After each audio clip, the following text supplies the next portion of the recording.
ದಸರಾ ಉದ್ಘಾಟನೆಯಲ್ಲೂ ಶುರುವಾಯಿತು ರಾಜಕೀಯ ಅನ್ನೋದು ಗೊತ್ತಾಗ್ತಾ ಇದೆ. ಬಾನು ಮುಷ್ತಕ್ ಆಯ್ಕೆಗೆ ಶಾಸಕ ಯತ್ನಾಳ್ ವಿರೋಧವನ್ನು ವ್ಯಕ್ತಪಡಿಸಿದ್ದಾರೆ. ಇಸ್ಲಾಂ ಮೂರ್ತಿ ಪೂಜೆ ಧಿಕ್ಕರಿಸಿದೆ ಅಂತ ಹೇಳಿ ಯತ್ನಾಳ್ ಇಲ್ಲಿ ಟ್ವೀಟ್ ಮಾಡಿದ್ದಾರೆ.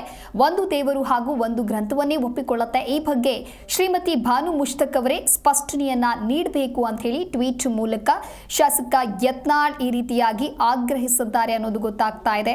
ಯಾವುದೇ ರೀತಿಯಾದಂತಹ ಸ್ಪಷ್ಟನೆಯನ್ನ ಇಲ್ಲದೆ ದಸರಾ ಉದ್ಘಾಟನೆಯನ್ನ ಮಾಡುವಂತದ್ದು ಸರಿಯಲ್ಲ. ಆದರೆ ದಸರಾ ಉತ್ಸವದ ಅಂಗವಾಗಿ ನಡೆಯುವಂತಹ ಸಾಂಸ್ಕೃತಿಕ ಅಥವಾ ಕವಿಗೋಷ್ಠಿಯಂತಹ ಸಾಹಿತ್ಯ ಕಾರ್ಯಕ್ರಮಗಳನ್ನು ಉದ್ಘಾಟಿಸುವ ಅತಿಥಿಯಾಗಿ ಅವರು ಭಾಗವಹಿಸೋದು ತಕ್ಕದ್ದಾಗಿದೆ ಅಂತ ಹೇಳಿ ಇಲ್ಲಿ ಯತ್ನಾಳ್ ಟ್ವೀಟ್ ಮಾಡಿದ್ದಾರೆ. ಪ್ರತಿಷ್ಠಿತ ಭೂಕರ್ ಪ್ರಶಸ್ತಿ ವಿಜೇತರಾದ ಬಾನು ಮುಷ್ತಕ್ ಅವರು ಈ ಬಾರಿ ವಿಶ್ವವಿಖ್ಯಾತ ಮೈಸೂರು ದಸರಾವನ್ನು ಉದ್ಘಾಟನೆ ಮಾಡಲಿದ್ದಾರೆ ಅಂತ ಹೇಳಿ ಮುಖ್ಯಮಂತ್ರಿ ಸಿದ್ದರಾಮಯ್ಯ ಅವರು ಘೋಷಿಸಿದ್ರು. ಕರ್ನಾಟಕದ ಮಹಿಳೆಗೆ ಭೂಕರ್ ಸಿಕ್ಕಿದ್ದು ಬಹಳ ಸಂತೋಷ. ಹೋರಾಟದ ಹಿನ್ನೆಲೆಯಿಂದ ಬಂದವರು ಬಾನು ಮುಷ್ತಕ್. ರೈತ ಮತ್ತು ಕನ್ನಡ ಚಳುವಳಿಯಲ್ಲೂ ಇವರು ಕೆಲಸವನ್ನ ಮಾಡಿದ್ದಾರೆ. ಹೀಗಾಗಿ ಅವರನ್ನ ದಸರಾ ಮಹೋತ್ಸವದ ಉದ್ಘಾಟನೆಗೆ ಆಹ್ವಾನಿಸಿದ್ದೇವೆ ಅಂತ ಹೇಳಿ ಸಿಎಂ ಸಿದ್ದರಾಮಯ್ಯ ಮೊನ್ನೆ ಘೋಷಣೆಯನ್ನ ಮಾಡಿದ್ರು. ಈ ಬೆನ್ನಲ್ಲೇ ಇದೀಗ ಬಾನು ಮುಷ್ತಕ್ ಅವರ ಆಯ್ಕೆಗೆ ಶಾಸಕ ಯತ್ನಾಳ್ ವಿರೋಧವನ್ನ ವ್ಯಕ್ತಪಡಿಸಿದ್ದಾರೆ.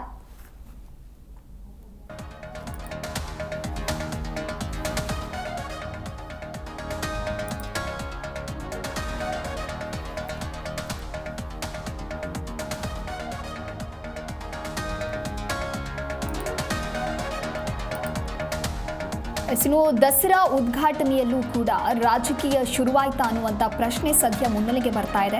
ಒಂದು ಕಡೆ ನಾಡಹಬ್ಬ ದಸರಾ ಮಹೋತ್ಸವಕ್ಕೆ ಸಿದ್ಧತೆಗಳು ಭರದಿಂದ ಸಾಗ್ತಾ ಇದೆ.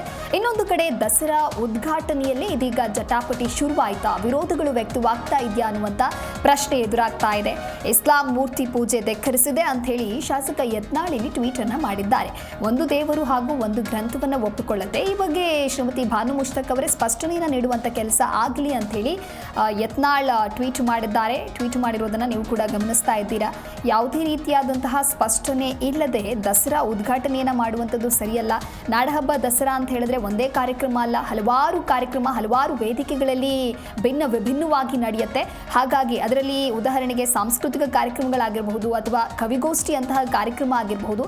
ಈ ರೀತಿಯಾದಂತಹ ಸಾಹಿತ್ಯ ಕಾರ್ಯಕ್ರಮದ ಉದ್ಘಾಟನೆಗಾಗಿ ಇವರು ಅತಿಥಿಯಾಗಿ ಆಗಮಿಸುವಂಥದ್ದು ಅಂದರೆ ಅತಿಥಿಯಾಗಿ ಭಾಗವಹಿಸೋದು ತಕ್ಕದ್ದಾಗಿದೆ.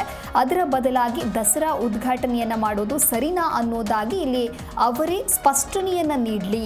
ಇಸ್ಲಾಂ ಮೂರ್ತಿ ಪೂಜೆಯನ್ನ ಧಿಕ್ಕರಿಸಿದ್ಯಾ ಅಂತ ಹೇಳಿ ಟ್ವೀಟ್ ಅನ್ನ ಮಾಡಿದ್ದಾರೆ ಶಾಸಕ ಯತ್ನಾಳ್ ಅನ್ನೋದು ಕೂಡ ಗೊತ್ತಾಗ್ತಾ ಇದೆ. ಪ್ರತಿಷ್ಠಿತ ಭೂಕರ್ ಪ್ರಶಸ್ತಿ ವಿಜೇತರಾದ ಬಾನು ಮುಷ್ತಕ್ ಅವರು ಈ ಬಾರಿ ವಿಶ್ವವಿಖ್ಯಾತ ಮೈಸೂರು ದಸರಾ ಉದ್ಘಾಟನೆಯನ್ನ ಮಾಡ್ತಾರೆ ಅಂತ ಹೇಳಿ ಮುಖ್ಯಮಂತ್ರಿ ಸಿದ್ದರಾಮಯ್ಯ ಅವರು ಘೋಷಣೆಯನ್ನ ಮಾಡ್ತಾರೆ.